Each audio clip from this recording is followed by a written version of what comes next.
Everyone could please find a seat.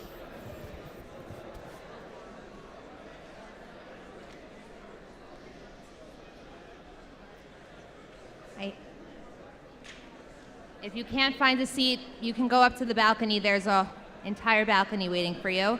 If we could have some faculty go up to the balcony as well so that our students are properly supervised. Everyone else, if you could settle in, we'd like to begin our program in a minute.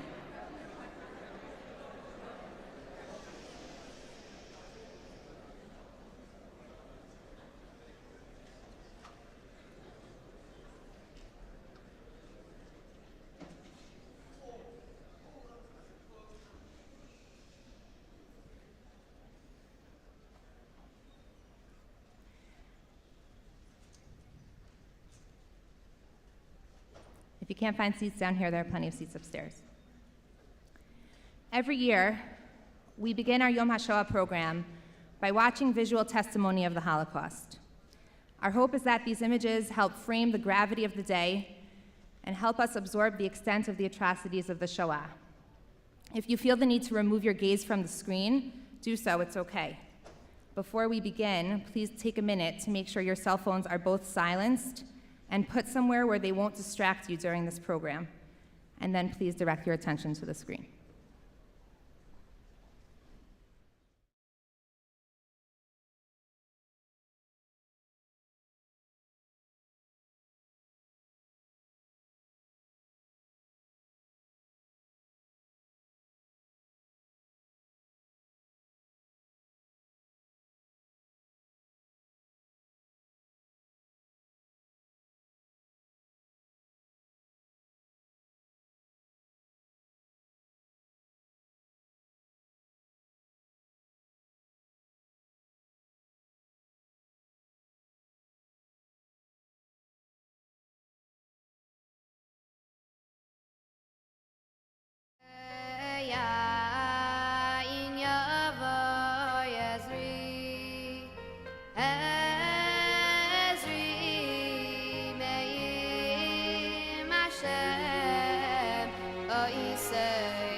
Please rise for the recitation of names. From the Waldman family, members of the Hauptmann family, and Weicher family from Poland. From the Wander family, Manya Wander, Samuel Wander, Pinchas Wander, Leah Wander. From the Weinberger family, Eliakim Tzvi Schoenholz, Pearl Blickstein Schoenholz, Yehudis Schoenholz, age 15, Nusya Schoenholz, age 14, from Poland. From the Weiss family, Natan Weiss, Miriam Weiss, Freda Weiss, Rachel Weiss, Avram Weiss, Yisachar Dov Weiss, Yeshaya Weiss, Naftali Weiss, all from Hungary. From the Walkenfeld family, Moritz Walkenfeld, Nechama Walkenfeld from Nuremberg. From the Yunus family, Moshe Strasberg, age 11, Yosef Strasberg, Chava Blustein Strasberg, Yitzchak Strasberg, David Strasberg, Esther Strasberg, Simcha Strasberg, Beirish Strasberg, all from Poland. From the Zellner family, Sarah Kleiner, Avram Mordechai Kleiner, Pinchas Kleiner, Shmuel Kleiner, Bela Kleiner, Breindl Chava Blumenson, Yisrael Gershon Blumenson, Yankel Blumenson, Bela Blumenson, from Poland. From the Zimond family, Chippa Rubin from Dukla, Poland. From the Blum family, Mendel Bleiberg, Razel Bleiberg, Gittel Veltz, Zelig Veltz, Shia Zelig, Shimon Zelig, Devora Zelig, and 3-year-old Shama Zelig, all from Poland. From the Brandris family of Yitzchak Meir Lipschitz, Tova Genda Lipschitz, Sarah Lipschitz, and Israel Lipschitz, ages 6 and 8, and Leon Lipschitz, all from France. From the Bouquet family, Chaya Tzipora Bouquet, Mordechai Shmuel Bouquet, Devora Bouquet, age 5, Mendel Bouquet, age 7, Meir Bouquet, age 10, from Poland. From the Bergida family, Jacob Bergida, Anshel Bergida from Romania. From the Burian family, Matilda Bronstein, Yisrael Nassan Brockstein. From the Butler family, Sarah Gittel, Bas Chaya Hinda, Rivka Bina Bas Chaya Hinda, Menachem ben Chaya Hinda, Kayla ben Chaya Hinda, Herschel Tzvi, Shalom ben Chaya Hinda. From the Edelman family, Adel Plushkin Chomsky from Belarus. From the Eden family, Shira Regrotsky, Chaya Regrotsky, Ita Regrotsky, Meir Regrotsky, Sarah Fredowitz, Chaim Fredowitz, Avram Fredowitz from Grodno. From the Faber family, Alta Fega, Rivka Spiegel, Chaim Binyamin Spiegel, Meir Rosen, Pessi Rosen, Rivka Gluck, age 5, Tuvia Gluck, age 6, Uzi Spiegel, age 2, Yosef Spiegel, all from Hungary and Czechoslovakia. From the Feder family, Paula Lindenbaum Schmidt, Ado Schmidt, Thea Freda, and Henry Schmidt from Belgium, Yecheskel Muller from Czechoslovakia. From the Federbush Greenbold family, Sima Goldavarim Zhidlever, Simcha Yosef Zhidlever, Chai Yehudis Varim Gelbrun, Shmuel Schneiderman, Sarah Schneiderman, Chana Mulstein Horowitz, Yoshua Ish Horowitz, Menachem Mendel Mulstein, all from Poland. Yehi Zichram Baruch. You may be seated.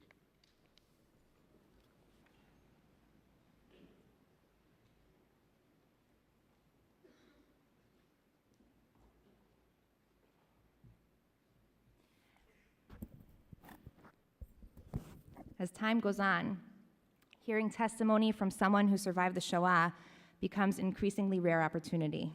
We are therefore so fortunate to be able to have Mr. Samuel Martyr joining us this morning in person to tell us his story. Mr. Martyr is a local Riverdale resident, and we're grateful to Karen Brooks for connecting us with him. It feels silly to introduce Mr. Martyr by sharing his biography when he's about to tell his own story, so I'll just share 2 things before turning the stage over to him. First, Mr. Martyr is a professional musician. He obtained his bachelor's and master's degrees on full scholarship from Manhattan School of Music, has given concerts all over the world, and has also served as a concert master and conductor. Second, Mr. Martyr has devoted his life to Holocaust education. He has addressed countless public school audiences and many other audiences. It's a privilege to hear from Mr. Martyr today. After Mr. Martyr speaks, we will have time to take a few questions from the audience.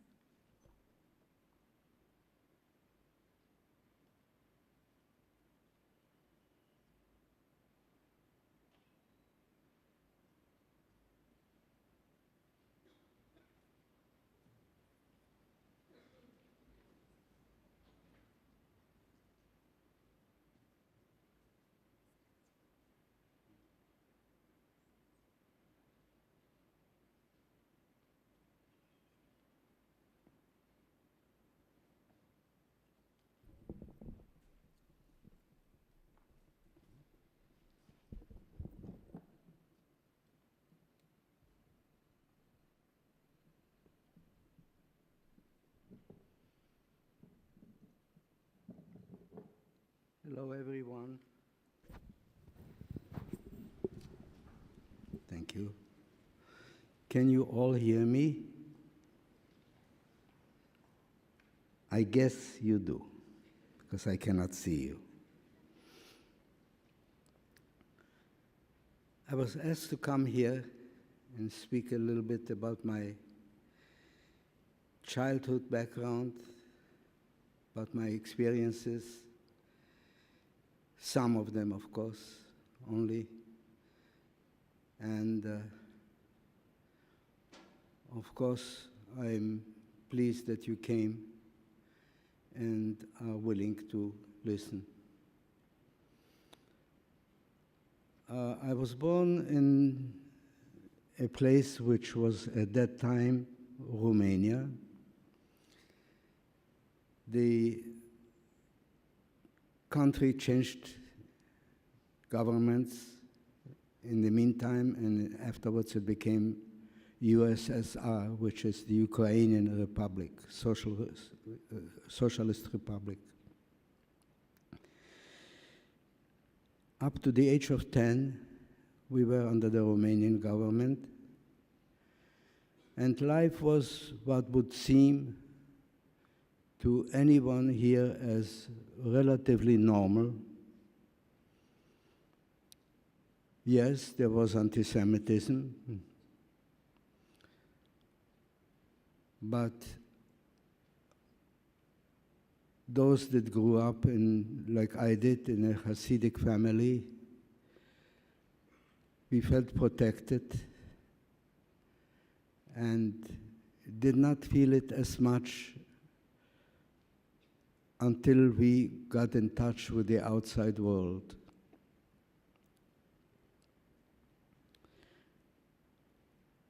I remember the first day that I managed to walk to school on my own.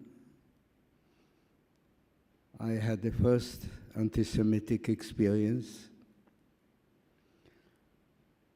and it was a little shocking, but I expected some of it. On my way to my Hebrew school, we used to have school in the morning, Hebrew in the morning, and Cheder, which is the religious part of learning, was taking place in the afternoon. So in the morning on my way to school, I found myself pelted by stones.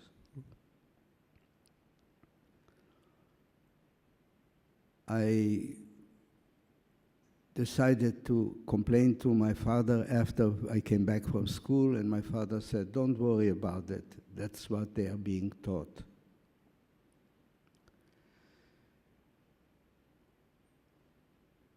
This place where I was pelted stone with was right near a church where there was a school for children, a religious school. And that's what they've been taught from childhood on. So the atmosphere was meant to be planned for many years to come. That attitude towards Jews, Jewish people, and Jewish religion, it was all part of the atmosphere of the country, but not, of course, not only of that country, it was part of the European world. There were a lot of Ukrainians living in our city, and the atmosphere was, generally speaking, anti-Semitic. I don't like to generalize, but the atmosphere was anti-Semitic. It was certainly not filled with love.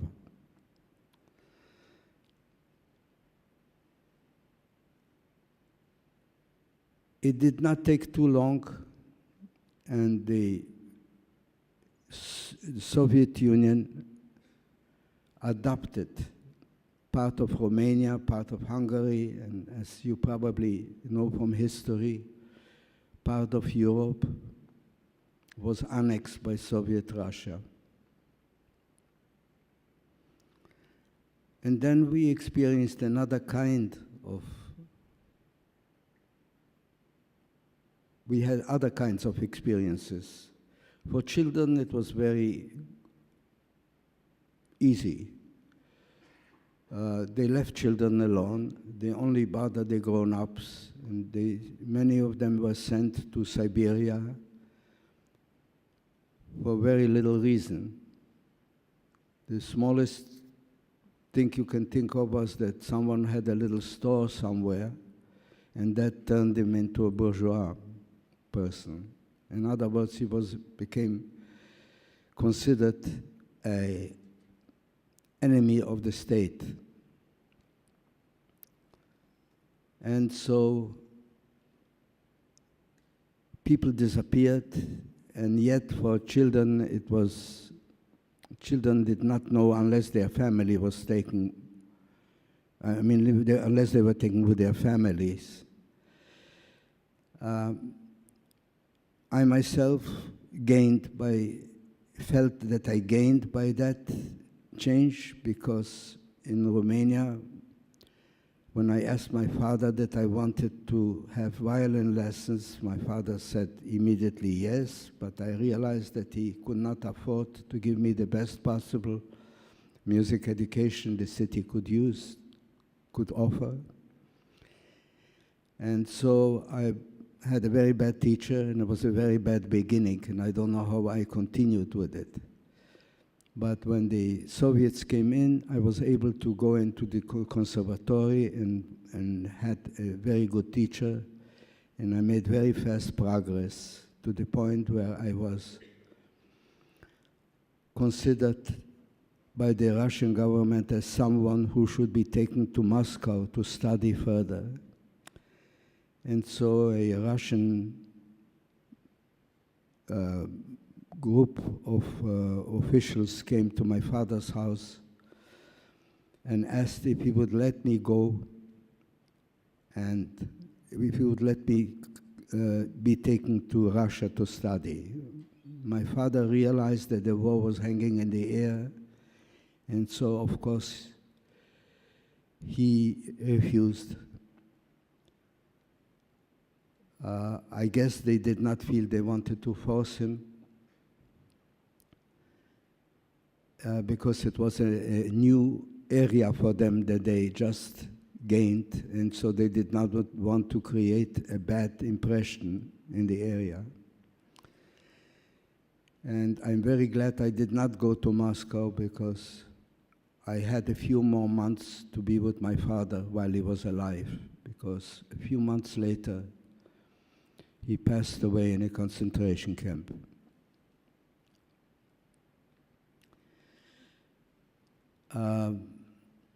As soon as the Nazis entered that part of our area, immediately we realized that we were in trouble.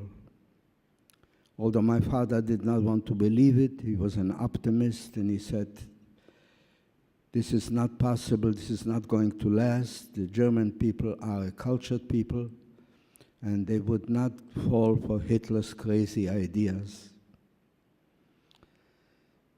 But he did not realize how wrong he was. His belief in humanity was almost unshakable.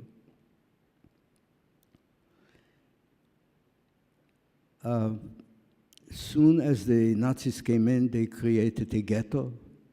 So our house became, I would almost compare it to a little Times Square.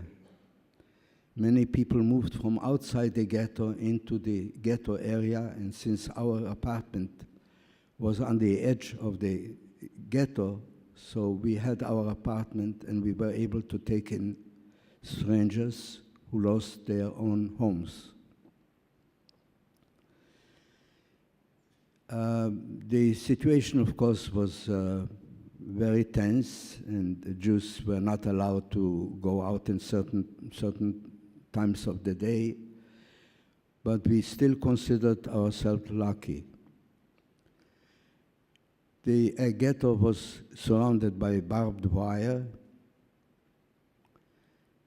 and obviously no Jew was allowed to go beyond those wires.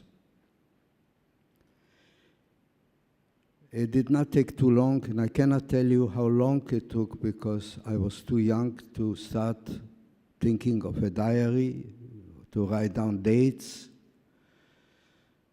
I was too busy with what was happening.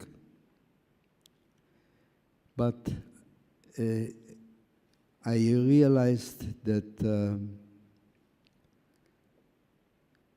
whatever it was not good as a child. And we were not long in the ghetto. I cannot tell you whether it was 2 weeks or 4 weeks or whatever. And then they surrounded our street, and they went up to all the Jewish apartments, and they told people to move out, to move down, to pack whatever they can and move down into the street. At that time, my father had a friend, a German non-Jew, who was a long friend. He was a friend already since before the time I was born. And he came into the apartment and told my father to go unpacking, but not to go with anyone, and he will take us out of the ghetto and save us for as long as the war will last. My father, of course, thanked him very much, and his answer was, "I'm so sorry, we cannot go with you. If everyone goes, then I must go too." I realized years after that was one of his great mistakes, because he could have been alive. We were taken from the street, marched to the train station of the city. The city was called Chernovitz. And we were packed into cars. Obviously, they were not meant for passengers. They were cattle cars. They closed them, and soon we were on our way. We did not know where we would be going. My father was still an optimist and believed that we were going to be taken to do agricultural work for the Germans. But the conditions in the cars became worse by the day, because we were every evening the train stopped and people began dying. The conditions were horrible, of course, and we saw the cars were opened, the car doors were opened, and the dead people were taken out every evening whenever the conductor needed to change his hours. And this went on for quite a lot of days. Again, I cannot tell you how many days, but it lasted a lifetime. It felt like a lifetime. We went from there, we stopped at this town in Bessarabia, which is adjacent to our area, and it was called Markulesht. And we were told to get out of the cars, and we were put into a little town with empty houses. And we felt relieved that finally we are out from those terrible cars, and we were hoping that something better would happen to us now. But soon we found out that the reason why those houses were empty was because they shot every family in front or the back of their own houses. And so we had another inkling that things were not good. We stayed there for a few days, and then they started marching us by foot to the fields of West Arabia. It was autumn time, and that was a very difficult time in that part of the world where there's lots of rain and frozen rain, and the muds began to get deeper and deeper as we went on from day to day, and we were driven by foot with horses, of course, with soldiers on their horses. And some people got stuck in the mud and could not move out. It was getting deeper and deeper. And so I noticed I didn't have much time to look around because we were busy just struggling to walk. But then I saw one dead body sticking out from the mud. And I realized we used to hear shooting on the way. I realized that many people were shot on the way if they could not get out of the mud. And the name of that forest actually disappeared from the map. I looked it up and wanted to know if I could find it. But only the town was left. The forest was erased. I would imagine people that had responsibility for having taken part in this, in taking us through those places, did not want that place to be known, and so they erased it to the ground. We walked for many, many days, and a lot of people passed away, could not go on. They had to give up, so most of the older people did not make it. And we finally arrived to a city where they told us that in 7 kilometers from that place, that would be our final destination. Whatever that was, whatever that meant, we did not know.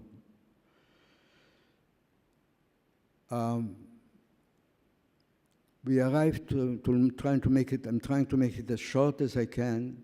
We arrived to that destination, and they put us into a square little town, which I understand afterwards was a very old Jewish town.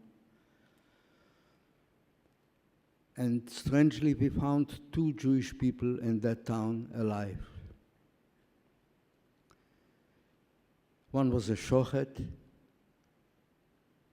and the other was just in a Ukrainian family. So that was in the Ukraine itself. So our concentration camp was in the actual Ukraine. And we were pushed in a very small room, about 50 people, and all we could do is lie down on the ground in freezing cold, like sardines, and not move. We could not move.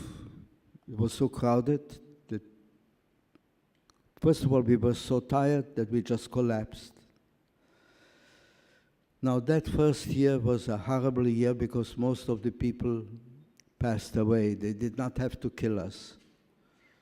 People died on their own of hunger, typhus, frost, and who knows what else. My father died of typhoid. I remember, I will tell you one highlight in that place, the first year we were there, that saved my life. I saw my father dead near me on the left side, on the floor, and when I saw him dead, I just lost all desire to live. I wanted just to be with him. And so I fell into a coma. My mother told me it was a coma. She was the only one that was not affected by typhoid because she was immune to it, because she had it as a child. And so she told me it was a coma. Whether it was a coma or I felt in a deep sleep, I don't know. But in that coma or deep sleep, my father came to me in my dream, dressed in Hasidic holiday clothing, with a big smile on his face, and an unusual light behind him. Surreal. And he looked at me, and I started yelling in my dream, "Father is alive, Father is alive." And my father motioned to me not to exert myself and not to spend my strength. He took a piece of matzah shmura, gave it to me in my mouth. I tasted it and woke up. When I woke up, and not many people woke up, were able to wake up from being ill in that time. By the way, we were not given any food, not even bad food. So we lived on whatever we had left from home. Little valises filled with whatever we could, and that's what we ate. So most people died of hunger too. And I decided that moment when I woke up that I will fight for my life, that I will not go under. I will not allow myself to die. And it was my father from another world telling me to fight for my life. And so I became convinced that I will do my best, and I will try to do my best to stay alive. The other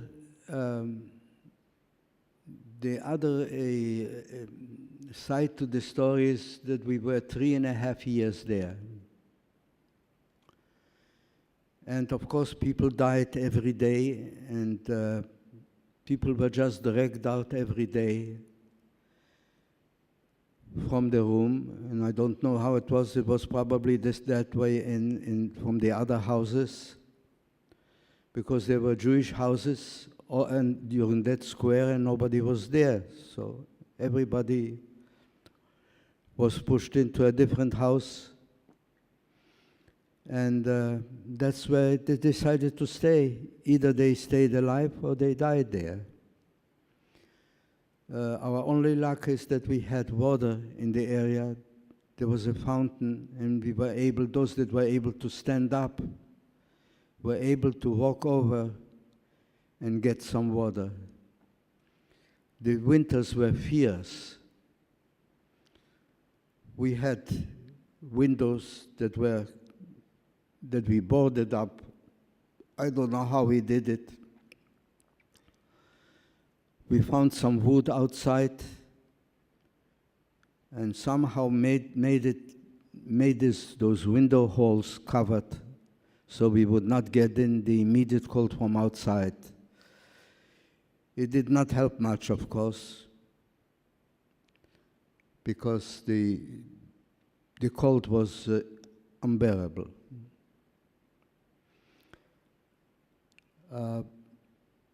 During those 3.5 years, after the first year, those that finally managed to get themselves together and stay alive, we found a way of sneaking out of the camp. By the way, it was not the same kind of camp that you saw in the pictures. It was a different kind of concentration camp. It was not surrounded by wires. It had 2 Ukrainian militiamen, Nazi militiamen that were guarding us. Luckily, they were most of the time drunk.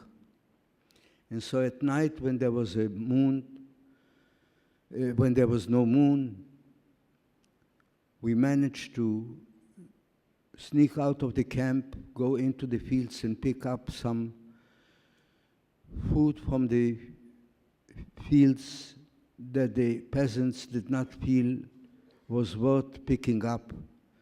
And that's what we picked up, and that's how we survived.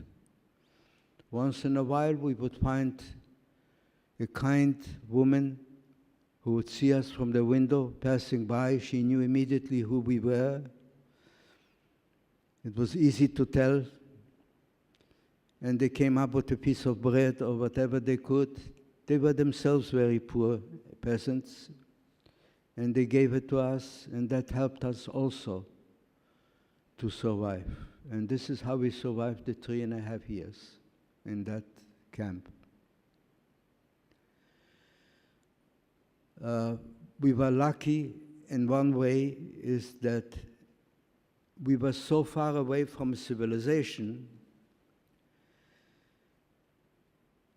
that not many soldiers passed by there.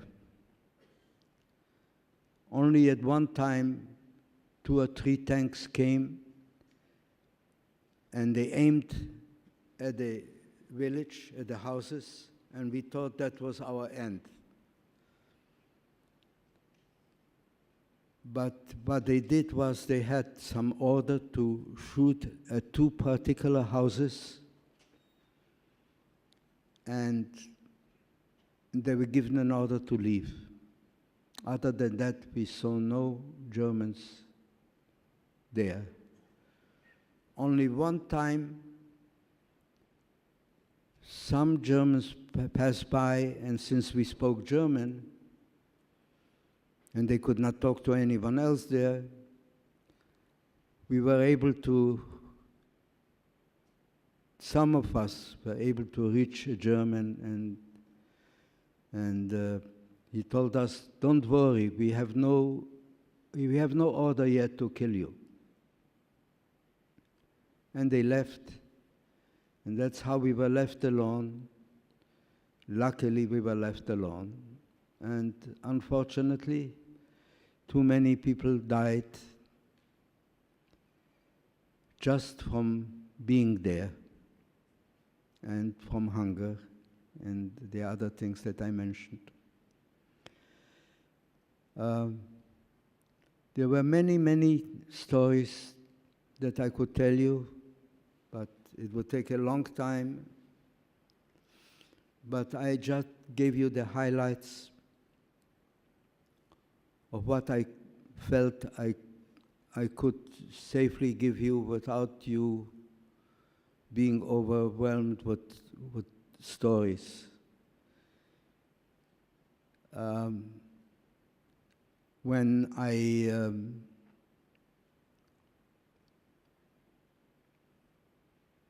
we were freed, we were away from our mother because the Romanian government decided, when they saw that they were losing, they decided through some Jews that were left in Bucharest to see if we could be taken out of there. So mother was only too happy to see us go. And we only arrived to a certain town called Balta, which is near the water. We got stuck there because the front line started coming closer and closer. And that's where we were freed. And Mother did not even know whether we were alive or not. And she was beside herself because she was told by peasants, there were no radios at that time, and certainly not in the Ukraine, in the small places. She was told that the town was destroyed by Katyushas, which were those powerful cannons that were shooting many cannons at one time. Until a cousin of mine who was with us in camp promised her that he would go and look for us because she was freed ahead of time. Anyway, he came in with the Soviet army and found us, and we had freed at that time, and we were on our way back to see our mother. And just one day before being freed,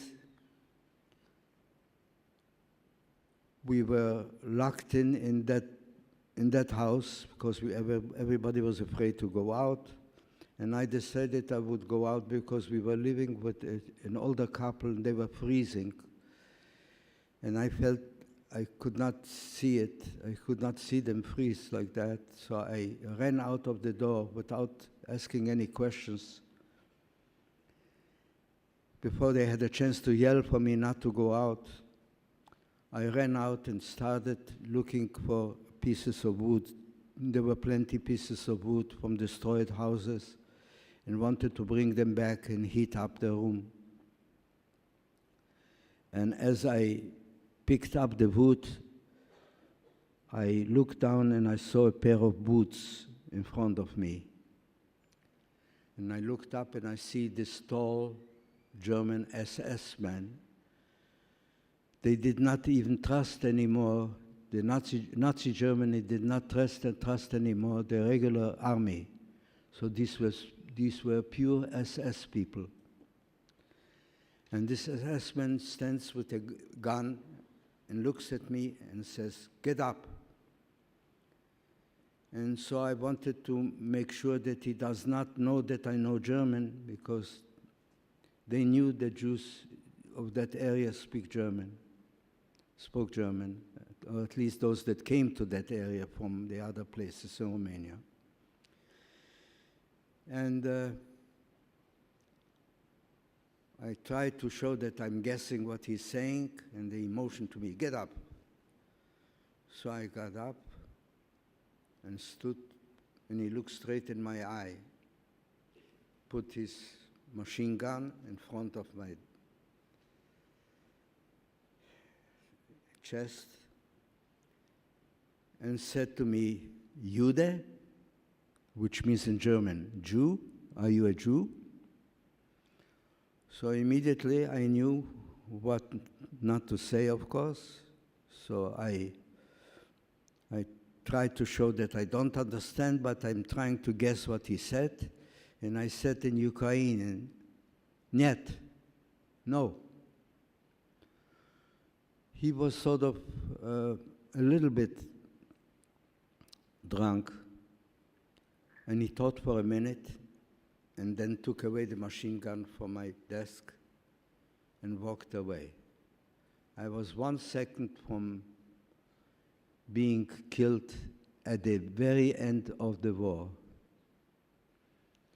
And so, of course, I ran back into the house. I didn't tell anyone what happened to me, because they were angry at me for getting out of the house. But anyway, one day later, we realized that we were freed. We saw Soviet soldiers walking on the streets, and then we realized that that was over, that we were liberated. We went out of the house and we saw next house next to us a ditch filled up with people, and on top of it was obviously a mother with a child holding and looking up. dead, of course. And I was so hardened at that particular point that I could not cry. And I saw Russian soldiers were standing there, and they were crying. And then we started on the way back by foot. It was 60 kilometers from where my mother was. And I was practically walking on between the bodies of dead SS people, soldiers. And I was shocked at myself that when I saw them dead, I felt sorry for them. I said to myself, how stupid to die for whatever they were brainwashed with. And I was sure that they had family in Germany that was waiting for them, either a child or children or brothers or sisters or parents. And instead of being angry at them, I felt sorry for them. And we finally arrived to see our mother. I cannot tell you, cannot describe for you. We did not have pictures in those days to take. So no one ever took pictures of that camp. And afterwards, we found out from people who visited by group, with a group, that area, and they said the camp was razed to the ground. Afterwards, in 1990, I went with my sister. We wanted to see our hometown. And of course, it was a very emotional trip for us because we were able to see the apartment in which we were born and grew up to the age of 10. And my sister was 13 at that time. Of course, my sister broke down and became very emotional and started crying. And we were very, very thankful to that lady that lived in our apartment, and she allowed us to come up and see it. And at the same time, although it was 1990, I have to tell you something, because everybody talks about Ukraine now, and we all saw the pictures of innocent children with packs on their backs, beautiful faces. But they had it much better than we did because they were taken into safety. We were taken to death. And then I thought to myself that they are suffering from what their grandparents taught them. They were taught to hate, and now they found out what it means to be hated. Because the atmosphere in Ukraine was horrible, except, of course, there are always individuals that are different.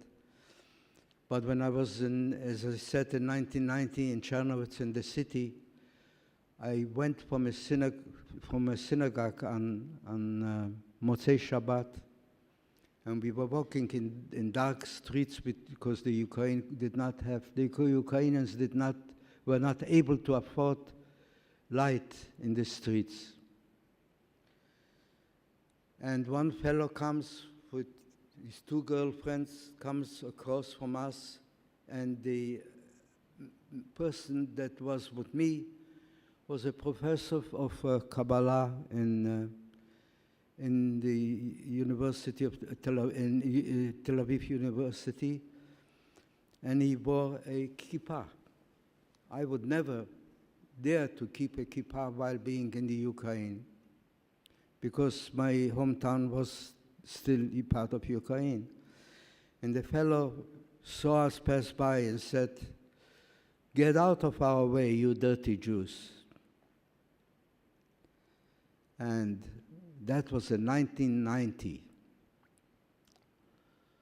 So unfortunately, the Ukrainians were suffering from their own medicine of teaching their children to hate and their grandchildren to hate, and now they are being hated. If you have any particular questions you would like to ask, please be sure. Don't hesitate. Any question is welcome, and I will try to answer to whatever extent I can. And if I cannot, I will tell you so. If you do have a question, you can make your way to the front of the room. I'll start with two. Mr. Martyr, can you tell us, you sent me some pictures of your family. Can you talk to us a little bit about your family as we go through the pictures? Okay.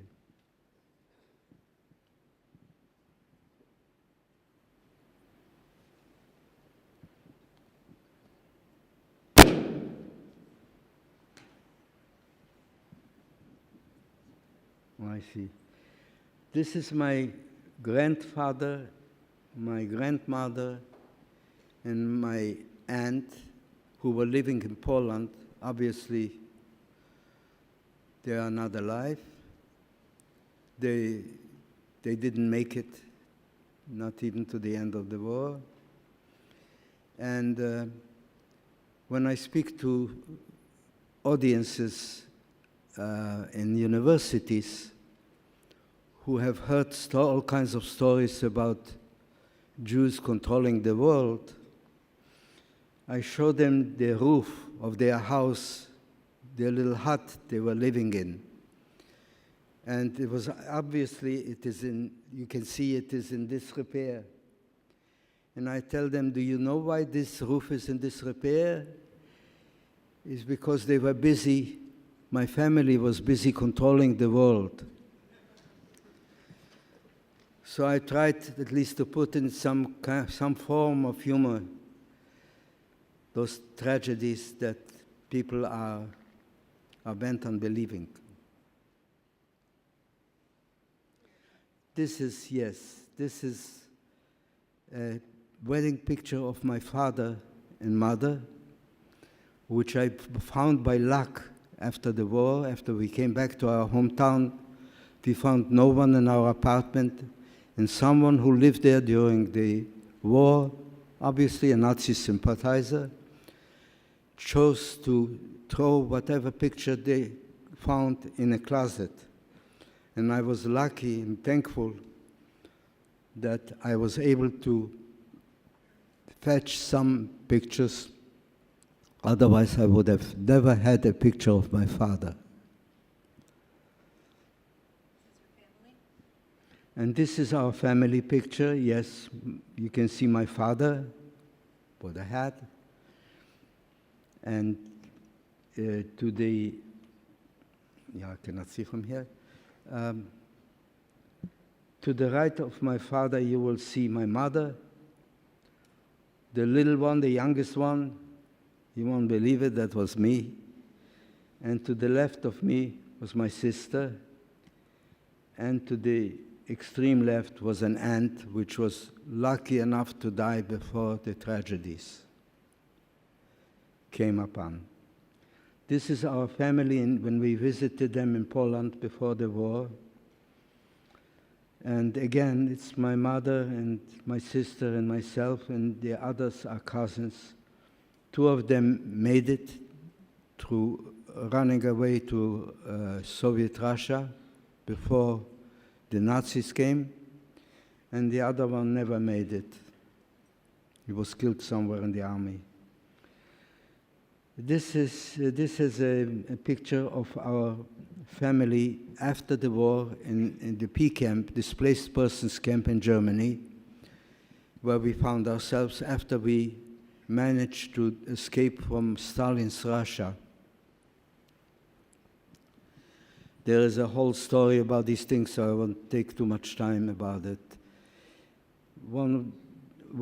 Two of those little ones were saved by a Catholic family in Poland, and then they were taken out. They were taken back by the Jewish cousins, and he survived because he was a doctor and they needed him. So he lived in Lemberg at that time, and so he managed to save those two kids. And And so they managed to survive the war as Jews in Israel. I'm going to ask one more question. I see we're a little short on time, so Mr. Martyr will be here after to answer more. Mr. Martyr, can you talk a little bit about when you started playing the violin and your career as a violinist? I started the violin when I was 6. I cannot tell you the reason why. There are several reasons. One is that I heard once a great violinist that came to the city, a Romanian violinist by the name of Enescu, certainly not in your generation. And I was so impressed as a child. A cousin of mine took me there. I was so impressed by him. I didn't know why. I couldn't give a reason. I knew nothing about music. But at that time I had started violin, and I just did it my own crazy little way. I started to imitate the things that I heard by ear. And maybe that gave me a little bit of a push subconsciously to go into music.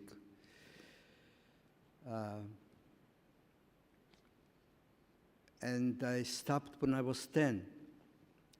And during the time I told you about, when we were driven through the muds in Bessarabia, I was innocent enough to carry a little violin on my left hand. While we were struggling to walk, we hardly were able to make it altogether. And I kept holding that violin. That violin was not worth much. And all of a sudden, a peasant ran over, because the peasants were watching us on the way, as we were driven. And he grabbed the violin and tore it out of my hands. And that was the end of my having a violin. So between the age of 10 and 17, I did not study music at all. I was completely, I gave up the idea of studying. I thought I was too old to study. Until a friend of mine in high school, after the war, in this displaced persons camp, who became my best friend, tricked me into the house of a violinist in Germany in order for me to begin to study, to force me almost to study the violin again. And that's when I started to take to it and started taking it more seriously. And then from then on, it was a big fight for me, because I had to make up for so many lost years that were crucial in anybody's development, whether it's musical or otherwise.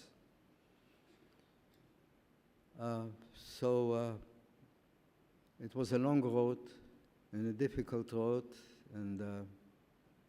but somehow I made it into the profession. And I'm glad I did. Because I had two ways to go: either to become a yeshiva boy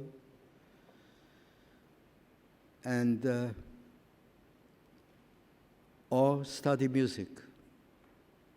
And for some reason, something inside me told me that music is pulling me stronger. So that is the background of my music study. On behalf of all of the students and faculty here, thank you so much for sharing your story. Let's give Mr. Martyr a round of applause.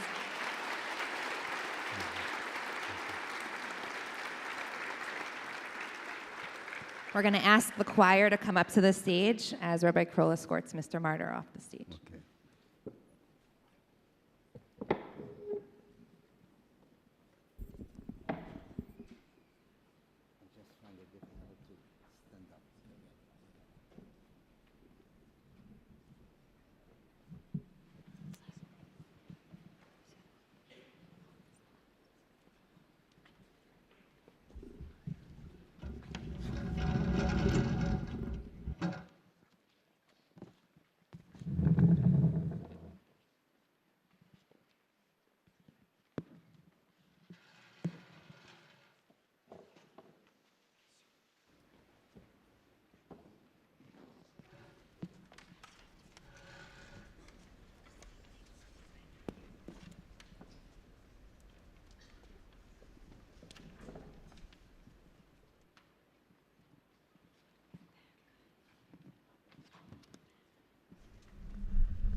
From out of the earth I call your name. When my heart is weary and I'm in pain, I'm trying to get closer and I'm trying to get higher, but I find myself slipping away. So I'm asking you, please, will you hold my hand and help me stand? Take me to a place where all day long they're praising your name and they're singing your songs, 'cause it's where I belong, and it's there I want to be.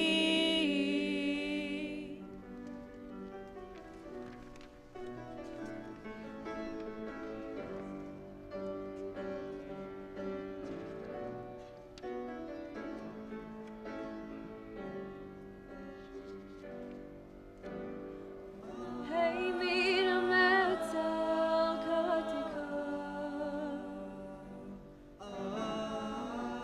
anani b'mechava,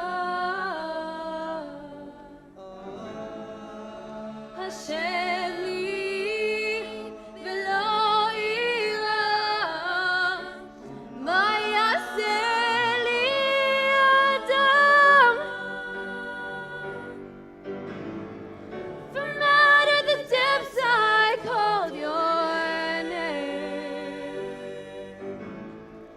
You heard my call and healed my pain. What can anybody do to me when I'm with you and serving you faithfully? 'Cause you're with me every step of the way. With me every step of the way.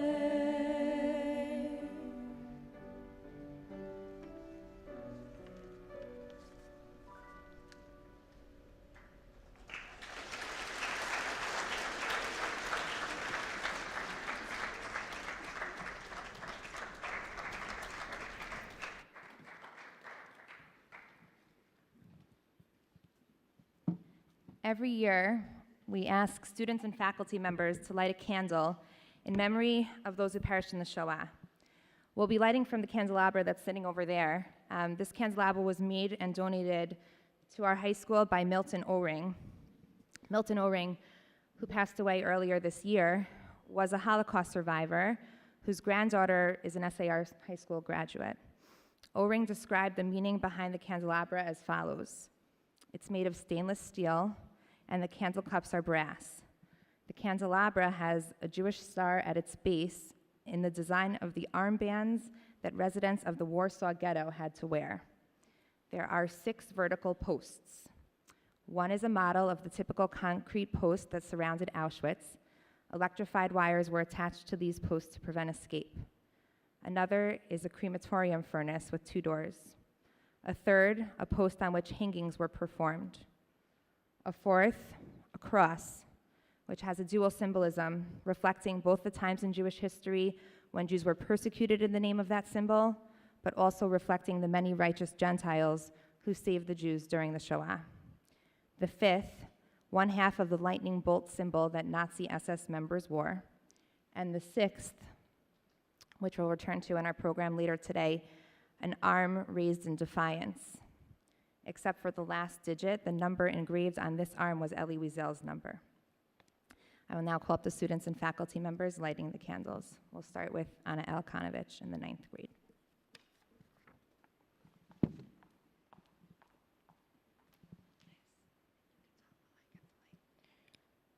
I am lighting this candle in memory of my cousin, Rachel Lewin, daughter of Libby Peshka Wellenstein and Israel Lewin, who perished in Wola, Poland during the Shoah.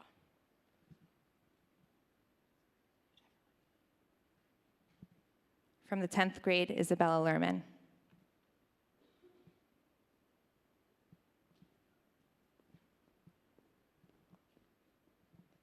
I'm lighting this candle in memory of my great-great-grandparents, Chaim and Bela Schlesinger and Chaim and Razel Wan. From the 11th grade, Noah Marks.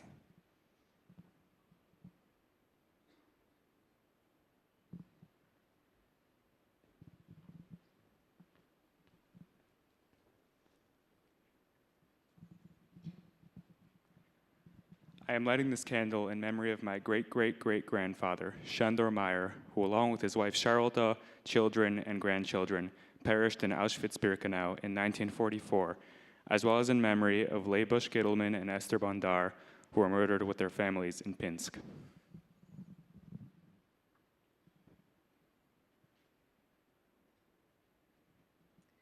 From the 12th grade, Noah Gans.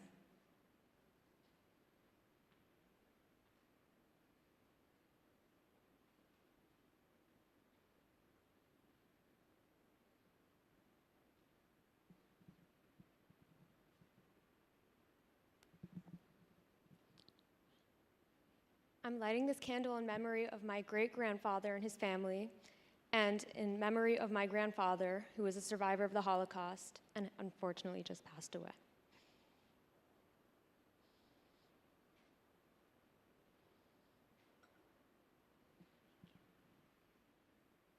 Representing our fellows, Gila Allen Bloom.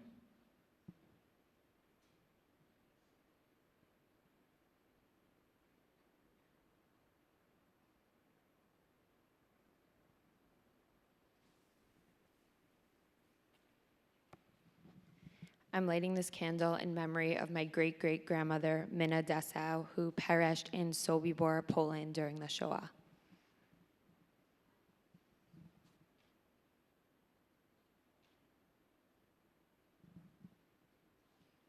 Representing our faculty, Rabbi Wadler.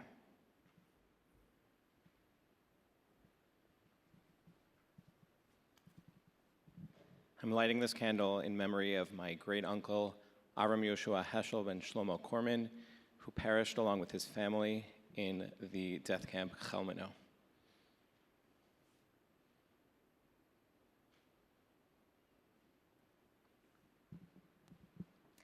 At this time, we ask everybody to please stand up. Rabbi Harkzark is going to be reciting the names, followed by Kel Malei Rachamim and the siren. When we dismiss you, you'll be dismissed to the music, some of the music of Mr. Martyr.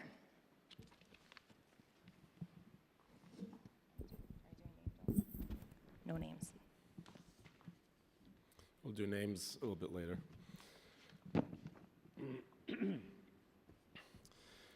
El Molei Rachamim Shochein B'Meromim Hamtzei Menucha Nechona Al Kanfei HaShechina B'Mahalos Kedoshim U'Torim Kizohar Harakia Mirim U'Mazhirim Linishmos Shisha Milyonei Achenu V'nei Yisrael Anashim Nashim Yiladim V'Yilados Shenergu Shenishchatu שנשרפו, שנחנקו, שנטבעו ושנקברו חיים בידי הנאצים ועוזריהם יימח שמם, ומסרו את נפשם על קדושת השם. בעבור שאנו מתפללים לעילוי נשמותיהם, לכן בעל הרחמים יסתירם בסתר כנפיו לעולמים, ויצרור החיים את נשמותיהם,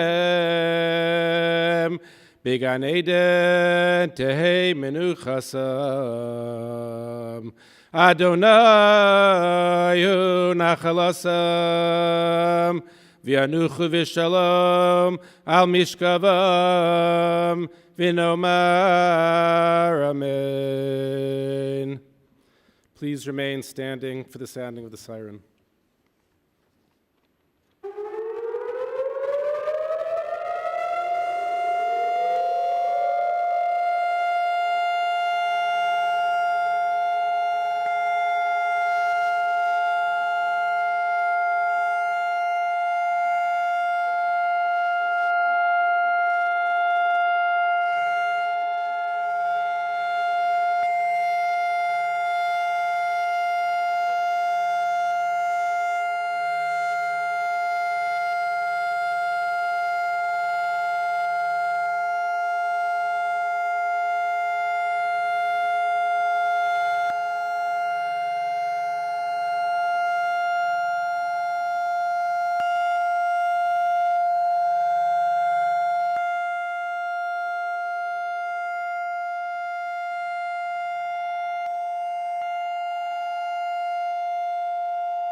Please maintain proper decorum as you exit the room.